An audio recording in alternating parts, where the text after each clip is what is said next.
Al estilo películas de terror y de crimen, al estilo matón, al estilo de la total represión. Imagínese usted cómo estará la dictadura, que entre los mismos príncipes se atacan y se descabellan por la corona.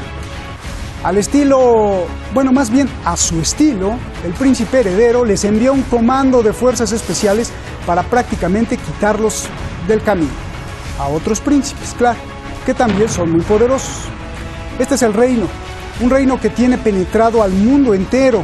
Sus petrodólares están en donde menos usted se imagina. Y su poder también. Soy Roberto de la Madrid, y desde esta región donde las luchas y batallas comenzaron por lo menos hace 7000 años, detrás de la razón. Este es el hermano pequeño del rey, el príncipe Ahmad bin Abdulaziz. Este es el sobrino del rey, Muhammad bin Nayef. Y este es el rey de Arabia Saudí, Salman bin Abdulaziz Al Saud. Estos dos, Ahmad y Muhammad, eran los potenciales príncipes herederos que sucederían al rey. Hasta que un día, hace 3 años, para su sorpresa, el rey nombró a otro como su sucesor, a su hijo más querido, Muhammad bin Salman, quien empezó a cazar a las brujas que le estorbaban y a convertirse en el rey de facto. Y hoy, Ahmad y Muhammad pasaron de ser ex candidatos de la corona a ser candidatos a la horca. O por lo menos cadena perpetua.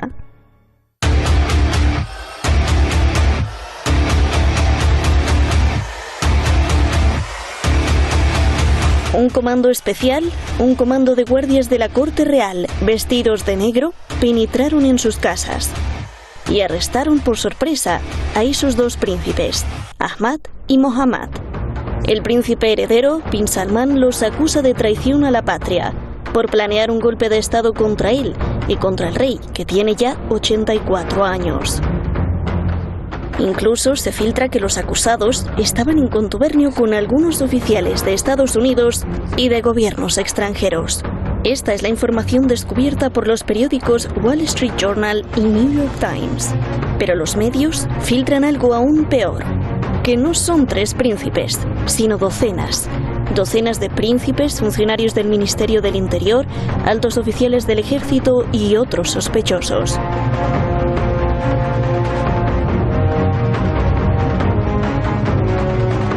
Y es que el conocido activista saudí, de sobrenombre Mujtahid, dice que el rey ha muerto, o está a 2 minutos de morir, o se está muriendo, porque nadie se puede comunicar con él.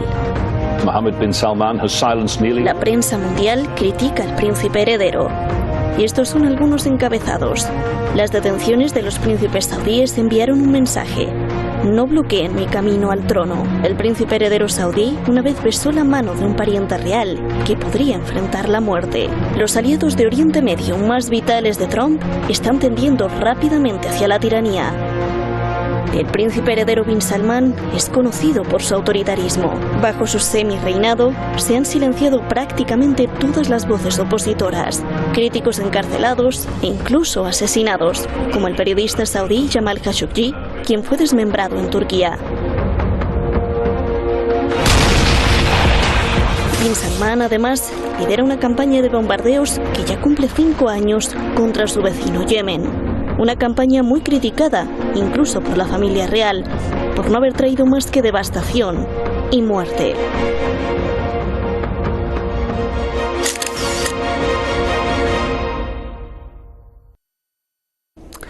De verdad que está de terror, ahora que lo estoy viendo.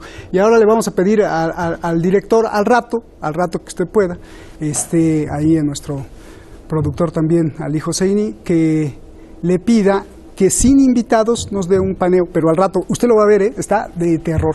Muchas gracias por estar con nosotros siempre. Las oraciones otra vez, de verdad se las agradezco muchísimo.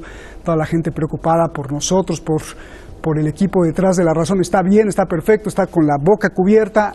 el coronavirus sí avanza, pero están todos los protocolos de sanidad pues ya activados para que no nos enfermemos. Muchas gracias por todas sus recomendaciones a usted donde nos ve en cualquier parte del mundo. Vamos directamente con nuestros invitados. Fernando Moragón, analista internacional. Maestro Fernando, ya lo tenemos ahí, usted lo conoce bien. Y también al maestro Eduardo Luque, analista político en Barcelona. Los dos, gracias a los dos. Buenas noches aquí en Teherán. Fernando, comienzo contigo. A ver, empecemos por la pregunta que más nos podría afectar. Hay una guerra interna que incluso pueda desestabilizar precios del petróleo, política en Washington, inversiones en Estados Unidos. Te pregunto, ya que hay príncipes que son magnates y copropietarios de medios de comunicación y bancos en Estados Unidos, por favor, Fernando. Pues sí, efectivamente, como bien señalas, las cosas van un poco por ahí.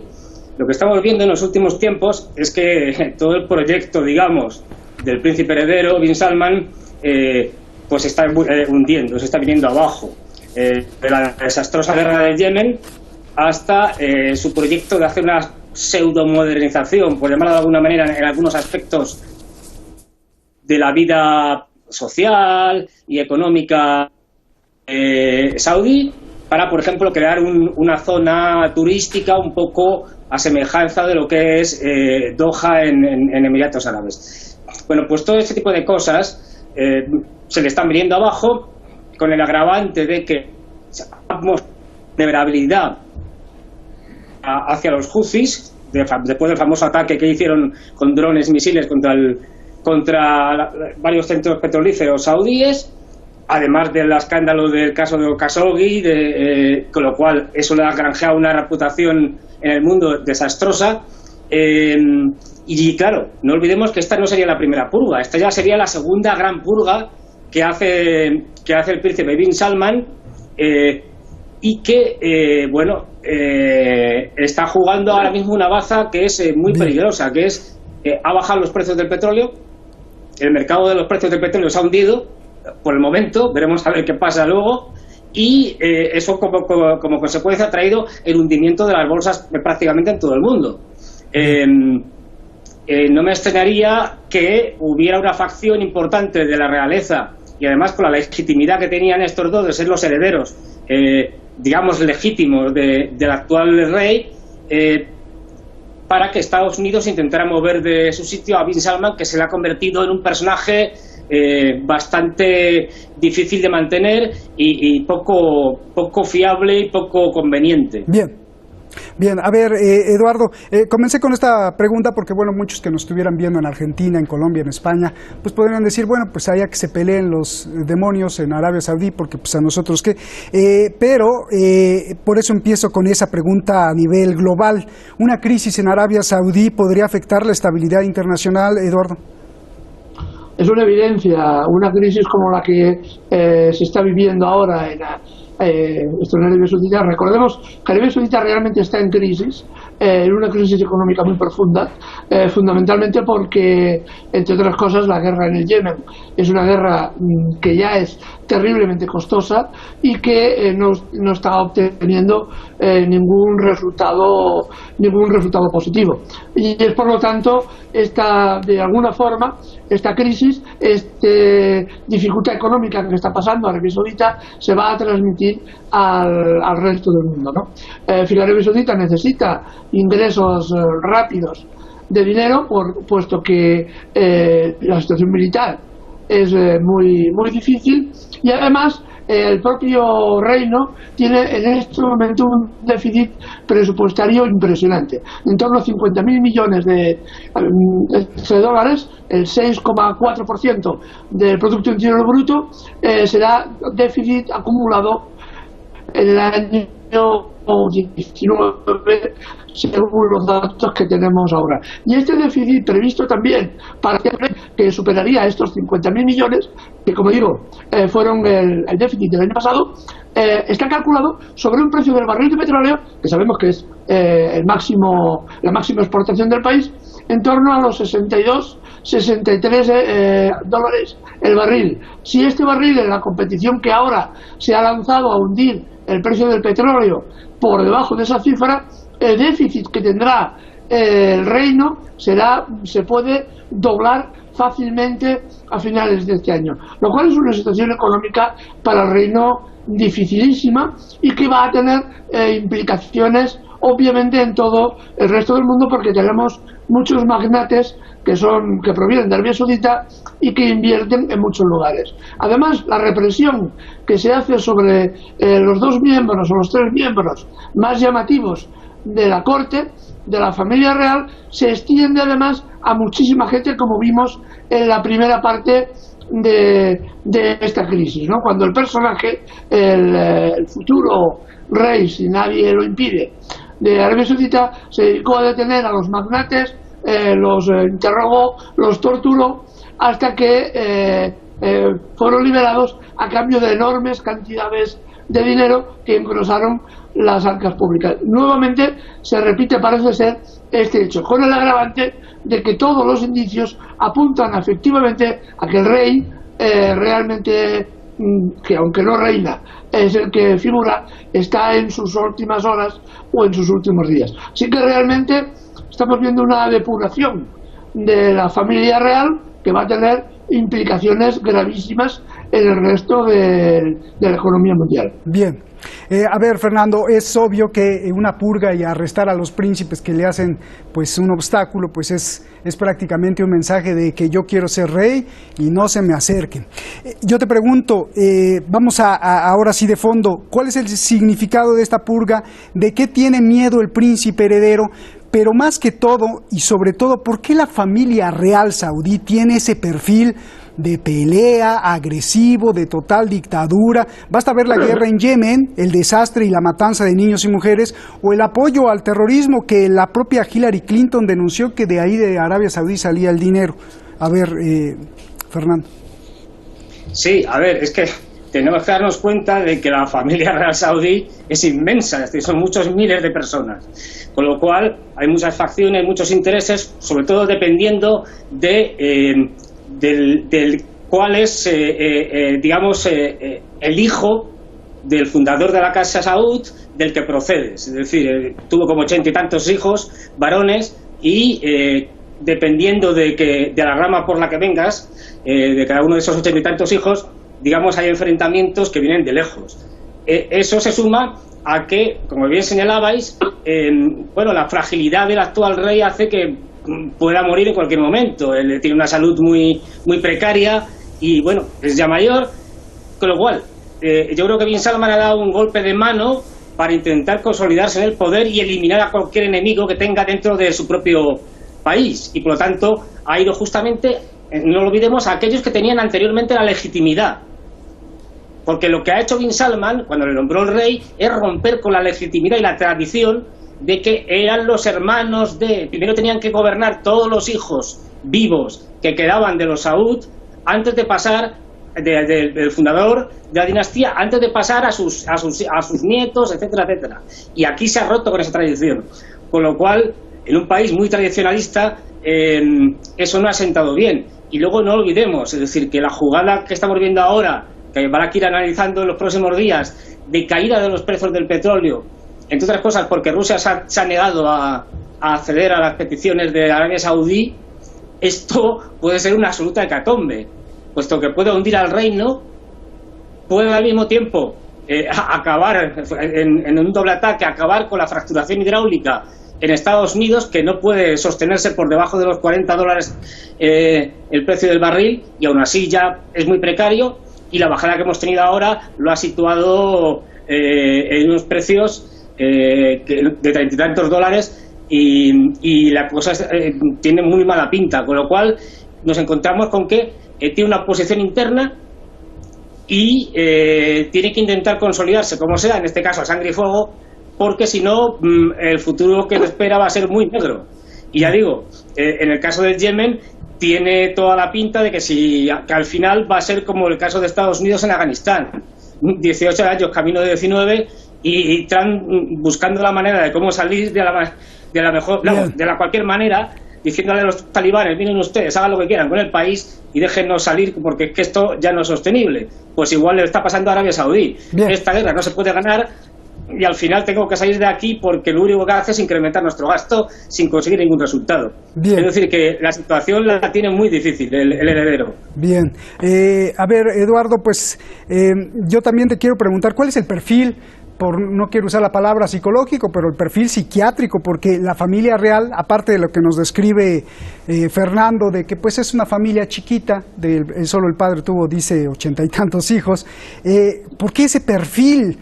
Mandan desmenuzar o descuartizar a un periodista, Jamal Khashoggi, encierran a todo el que no le parece, se secuestran al primer ministro del Líbano, no sé si te acuerdas de eso, o sea, tienen una actitud antidemocrática, criminal, totalitarista. ¿Por qué? ¿Y cuál es tu lectura de esta purga que estamos viendo, que ya me la estás explicando hace rato? Por favor. Esto tiene mucho que ver con la propia psicología del país, de un Estado, de un país realmente nacido casi artificialmente y que se reorganizó en torno a la mano dura, a la represión política y a la existencia de una familia real extraordinariamente numerosa. Yo leía no hace mucho que los supuestos miembros de la familia real con algún tipo de derecho alcanzaban las 5.000 personas. Unos 200 de esas personas eran las que realmente tenían derecho a la sucesión de alguna forma, y aún se reducía el número a una cuarentena aproximadamente, que eran los más legitimados para acercarse a la corona real. Evidentemente la única fórmula que han encontrado bin Salman, este personaje, para llegar a un acuerdo que le permita ascender al poder es la pura absoluta bestialidad, es decir, desde el desmembramiento de personas que le son negativas, que no están de acuerdo con su forma de ver las cosas, hasta la utilización de la horca o de la tortura. Esto, forma parte de la psicología del personaje, que sería digno de un estudio más exhaustivo por parte de la psiquiatría, porque es un caso muy notable, pero que evidencia la lucha política entre muchísimas facciones en el país que tienen algún tipo o que pretenden tener algún tipo de privilegio y luchan por acercarse al poder. Y la única forma que obviamente tienen es la represión más bestial, la más bestial posible. Lo que ocurre es que realmente, como hay tantos candidatos, si faltan estos o fallan estos, seguramente habrá otros. Es decir, que de aquí a un cierto tiempo volveremos a repetir esta jugada, que puede ser exitosa o no. Eduardo, lo que me estás diciendo es que por un lado pues está el acto delictivo, digamos, aplastando el derecho del príncipe heredero, y por el otro lado también esos príncipes sí lo quieren derrocar o quieren quitarlo para ser ellos, ¿no? Es la lucha interna. Sí, es la lucha interna, efectivamente. Bien, y también me imagino que estas 5.000 personas que dices, bueno, pues cuando nacen en medio del oro, ¿no? Y en medio de los dólares, o sea, no están acostumbrados a esforzarse, a trabajar, sino que pues como son miembros de la familia real, pues están acostumbrados a mover una mano y se caen todo, ¿no? Sí, es evidente. Bien. Y es evidente, además, por ejemplo, es un país que la población autóctona, trabaja a niveles de subvención por parte del Estado enorme, al menos una parte de la población, y los realmente trabajadores suelen ser de otros países a los que se les retira, por ejemplo, el pasaporte, y trabajan como esclavos dentro del país, ¿no? Es porque realmente la población autóctona, muchos de ellos, están bajo el presupuesto estatal, y esto lo que viven es de los remanentes del petróleo. Bien. No tienen que trabajar, otros trabajan para ello. Mira, nada más. Bueno, Fernando, a ver, te voy a hacer una pregunta muy interesante. Si está el príncipe heredero silenciando a todos los que lo critican, y la crítica es incluso contra la guerra en Yemen, pregunta, ¿quiénes son los que lo critican? Te pregunto, ¿podemos hacer un símil como lo que pasa en Estados Unidos? Es decir, en Arabia Saudí, los críticos hoy son los patriotas nacionalistas y el príncipe heredero es el globalista que quiere importar costumbres, abrirse al comercio mundial, levantar restricciones. ¿Puede ser así? Puede ser, efectivamente. Hay un sector, y el sector más ligado al wahabismo y al credo wahabí, que no le hace ninguna gracia a cualquier tipo de apertura, por tímida que sea. Que las mujeres conduzcan como ahora es posible, o que, bueno, puedan hacer algún tipo de cosa, eso pues les lleva las manos se llevan las manos a la cabeza. Pero yo creo que hay mucho más de esto. Es decir, yo creo que hay mucho más de digamos, posicionamientos por el poder y de control de poder, que diferencias ideológicas fundamentales, porque al final lo que está haciendo el príncipe bin Salman es más o menos un lavado de cara del régimen, haciendo 4 pequeñas reformas como esta que hemos comentado, de que las mujeres puedan conducir o que puedan asistir a algún evento deportivo, al cine y tal, que en el fondo no es más que cosmética. Quiero decir que yo creo que lo que hay ahí es una lucha por los recursos del poder, es decir, y sobre todo porque, no lo olvidemos, es el petróleo y el principal país productor de petróleo de la OPEP, y con la mayor capacidad además de bajar y subir su producción que cualquiera de los otros países del mundo. Y yo creo que todos estos individuos de esta extensísima familia que viven a cuerpo de rey, nunca mejor dicho, gracias a los beneficios del petróleo, no quieren ver peligrar eso con proyectos alternativos o con cualquier otra situación. Yo creo que hay una lucha de poder más que ideológica, porque al fin y al cabo todos son parecidos, alguno un poco más moderado, otro un poco más radical, pero no hay mucha diferencia. Lo que hay es una lucha por el control del poder y por el control de los recursos energéticos. Bien. Y como bien señalabais, el problema es que como la familia real es tan extensa, aunque se carguen a estos candidatos, van a surgir otros. Bien. Por falta de candidatos no va a haber problema. Por falta de hambre, pero no de comida. Es decir, que la familia real es muy extensa, de candidatos al trono. Muy bien. Eduardo, otra pregunta. Sí, dicho lo anterior, ¿podría ser que lo que vemos en Arabia Saudí, Eduardo, no sea una guerra interna, sino la misma guerra mundial entre sionistas nacionalistas contra sionistas globalistas, pero en el capítulo Arabia Saudí? Lo pregunto por lo siguiente, mire, esto es muy interesante. De acuerdo a los hechos, Donald Trump, nacionalista patriota, está siempre del lado del príncipe heredero bin Salman, eso está más que comprobado. El periodista descuartizado saudí curiosamente trabajaba para el Washington Post, de corte globalista, de corte Clinton y Obama. El presidente saudí arrestado por bin Salman hace 2 años y medio, el señor Al-Walid bin Talal, dueño de bancos, parte de Citigroup y medios de comunicación en Estados Unidos como Century Fox, es de corte globalista tipo Clinton y Obama. Uniendo todos estos datos y cabos, ¿es posible que sea esta una guerra entre estas dos corrientes mundiales en su lucha por el poder dentro de Arabia Saudí, unos queriendo conservar el globalismo y otros queriendo imponer un nuevo orden financiero, un nuevo dólar oro, un nuevo orden? ¿Es posible o es imposible?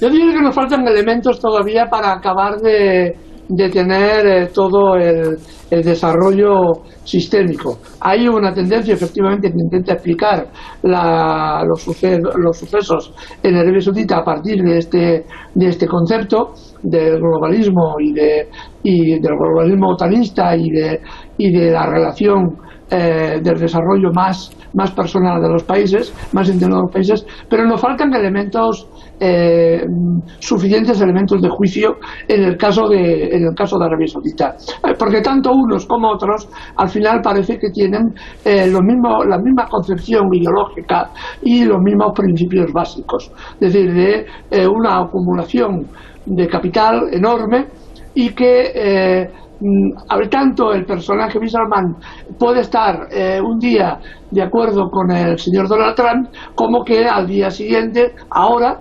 ha insinuado que el golpe, o el intento de golpe, mejor dicho, estaba de alguna forma potenciado por Estados Unidos, ¿no? Así que es difícil realmente limitar Bien. el enfrentamiento de estos dos conceptos. Sí, pero fíjate que también qué bueno que tocaste eso, pero no aclaró quiénes, porque Donald Trump siempre está en contra de la CIA y del FBI, entonces podría ser gente de la CIA o del FBI, del cual uno de estos príncipes que mandó o que va a mandar a la horca era amigo íntimo. De hecho se creía en Estados Unidos que era la persona más segura en el reino saudí en contubernio con los sistemas de inteligencia de Estados Unidos, como que cuadra por ahí. Muchísimas gracias, Eduardo, Fernando, gracias a los dos, abrazos, se nos fue el tiempo rapidísimo. Esta es la historia de un matrimonio enfermo, de codependencia, disfuncional y lleno de odio. En 1974, Estados Unidos veía la espada de frente, estaba asustado. Los países de la OPEP, la Organización de Países Exportadores de Petróleo, decidió cerrarle el grifo al occidente y a Estados Unidos, desde luego, y el petróleo se fue, pero por las nubes. Y entonces, presidente Nixon y su secretario de Estado, Henry Kissinger, tenían que hacer algo, un trato o morir, así se llamó. Convencer al reino de Arabia Saudí que no se portara mal porque pues podría hundir económicamente a Estados Unidos, y de alguna forma estos señores Kissinger y Nixon hicieron que firmara el rey saudí, aquel rey saudí, un acuerdo muy simple. Yo te doy la ayuda y protección militar y tú vendes tu petróleo en dólares, para que esos dólares los inviertas en mí, invirtiendo en compañías y comprando bonos de deuda del Departamento del Tesoro. Y así los dólares regresarían a Estados Unidos. Y todos contentos. El rey saudí le encantó la idea, pero pidió que la compra de deuda permaneciera en secreto por muchos años. Hoy, que ya no es secreto, es la amenaza con la que los saudíes juegan a apretarle el pescuezo a Estados Unidos si Estados Unidos se porta mal o los abandona. Y así es un matrimonio por conveniencia. De esos que se odian pero que no se pueden separar. Si el dólar, ahí viene lo bueno, pasa a oro, a patrón oro, creo que esta relación explotaría. Hay que tener cuidado a ver qué pasa. Buenas noches.